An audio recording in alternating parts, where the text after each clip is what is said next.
बच्चों दूसरे प्रश्न भी पहले प्रश्न की तरह ही है, लेकिन इसमें आपको डायग्राम दिया है। डायग्राम इस तरह से आपको दिया है और कह रहा है कि 10p माइनस कॉट आर का मान निकालिए।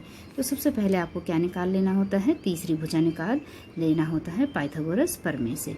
तो आप जानते हैं पाइथागोरस प्रमेय बराबर क्या होता है, क्या हो जाएगा, पी आर स्क्वायर। ये क्या है, इसका कर्ण है, ये लंब है और ये आधार है। तो P R square is equal to P की square plus Q R square. ठीक है, ये जाएगा 13 square is equal to 12 square plus Q R square आपको निकालना है। तो 13 का स्क्वायर 169, 12 का square 144 is equal to Q R square. चर एक तरफ अचर एक तरफ कर देंगे। ठीक है, 169 minus 144 is equal to Q R square, घटाएंगे कितना हो जाएगा 25। Q R square is equal to 25, Q R is equal to under root 25। तो क्यू आर का मान कितना आ गया है बच्चों, तो इस भुजा का मान आपका आ गया है कितना, 5 आ गया है। ठीक है, अब बच्चों आपको 10p निकालना है। ठीक है, तो सबसे पहले आपको जो फॉर्मूला बताया है LAL अपॉन KKA। ठीक है, तो इस फॉर्मूले में आपको p निकालना है। माने बच्चों p सामने वाला कोण आप मानेंगे। ठीक है, और इस सामने वाले कोण के सामने जो कोण है, इसकी सामने वाली भुजा को क्या मानते हैं, लंब, और ये हो जाएगा आधार। तो जब आप 10p मान रहे हैं तो ये लंब है और ये क्या है, आधार है। निकालना क्या है आपको 10p।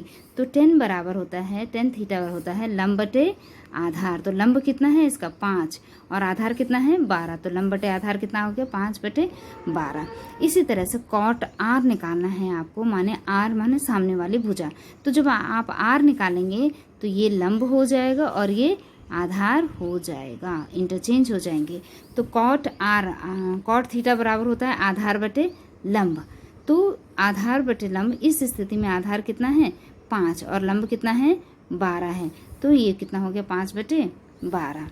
ठीक है, और 10p माइनस कॉट आर निकालना है। 5 बटे 12 में से 5 बटे 12 घटाएंगे 0। एक बार फिर से देख लीजिए, जब आप 10p निकाल रहे हैं, p माने ये लंब मान लेंगे, सामने वाली भुजा को लंब मानते हैं और इसको आपने क्या माना है आधार। 10 थीटा बराबर होता है लंब बटे आधार, ये हो जाएगा 5 बटे 12। जब आप कॉट आर निकाल रहे हैं तो ये वाला हो जाएगा क्या, सामने वाला को इस कोण की बात कर रहे हैं, माने ये हो जाएगा लंब और ये हो जाएगा आधार। कॉट थीटा बराबर होता है आधार बटे लंब। तो आधार जब ये है तो ये हो जाएगा 5 और लंब कितना हो जाएगा 12। तो इस तरह से जब आप दोनों को माइनस करेंगे तो क्या आ जाएगा आंसर 0। समझना है तो मेरे से फिर से पूछेंगे। इसी तरह से बच्चों अगला प्रश्न भी बहुत ही आसान है कि साइन ए बराबर कितना दिया है आपको 3 बटे 4। तो आप जानते हैं बच्चों साइन क्या है 3 बटे 4, माने लंब एक ऐसा समकोण त्रिभुज जिसका लंब 3 है और कर्ण, क्योंकि साइन अनुपात होता है लंब और कर्ण का। तो 3 इसका लंब हो गया और कर्ण क्या हो गया इसका 4 हो गया। तो आप पाइथागोरस थ्योरम लगाएंगे। अभी आप एक्सपर्ट हो गए हैं पाइथागोरस थ्योरम लगाने में। मैं सीधे सीधे आपको बता देती हूँ कि पाइथागोरस थ्योरम से इसका कर्ण कितना आ गया है, इसका आधार कितना आ गया अंडर रूट 7। तो आपको किसका मान निकालना है, कॉस ए का मान।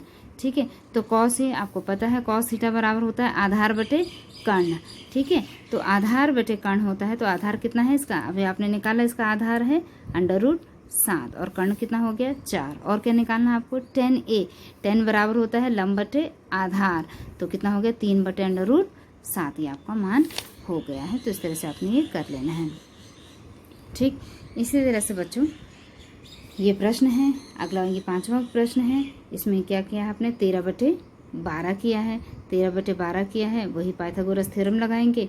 पाइथागोरस थ्योरम लगाएंगे तो ये भुजा कितनी आ जाएगी 5 हो जाएगी। ठीक है, और ये भुजा जब 5 आ गई है तो साइन ए बराबर, फॉर्मूला आपके पास है साइन ए बराबर लंब बटे कर्ण, लंब बटे कर्ण 5 बटे 13। कॉस थीटा बराबर आधार बटे कर्ण, आधार बटे कर्ण माने आधार कितना है 12 बटे 13। टेन थीटा बराबर लंब बटे आधार, तो लंब बटे आधार कितना है, लंब कितना है 5, आधार कितना है 12, तो 5 बटे 12। साइन का उल्टा होता है, इन्वर्स होता है क्या कॉसेक, तो ये हो गया 13 बटे 5। कॉस का इन्वर्स होता है सेक, तो ये कितना हो गया 13 बटे 12। इसी तरह से 10 का इन्वर्स क्या होता है कॉट, ये हो गया 12 बटे 5। तो ये आप कर लेंगे। ठीक, इस प्रश्न में देखिए क्या है 15 कॉट ए बराबर है 8, तो कॉट ए बराबर हो जाएगा 8 बटे 15।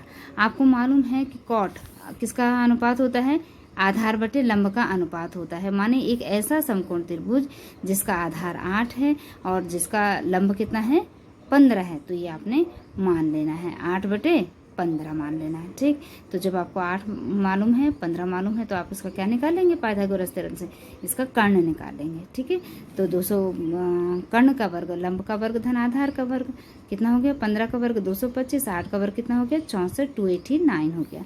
C बराबर √289 और ये किसका 289 किसका वर्गमूल होता है, 17 का होता है। तो ये भुजा कर्ण कितना आ गया बच्चों, इसका 17 आ गया है। तो साइन ए और सेक ए का मान पूछा है, तो साइन ए बराबर क्या होता है, साइन ए बराबर होता है लंब बटे कर्ण, तो कितना हो गया 15/17। और कॉस सेक ए बराबर होता है, कॉस का उल्टा होता है, कॉस होता है आधार बटे कर्ण, तो ये हो गया कर्ण बटे आधार, तो कर्ण कितना है 17/8, तो ये आपने कर लेना है।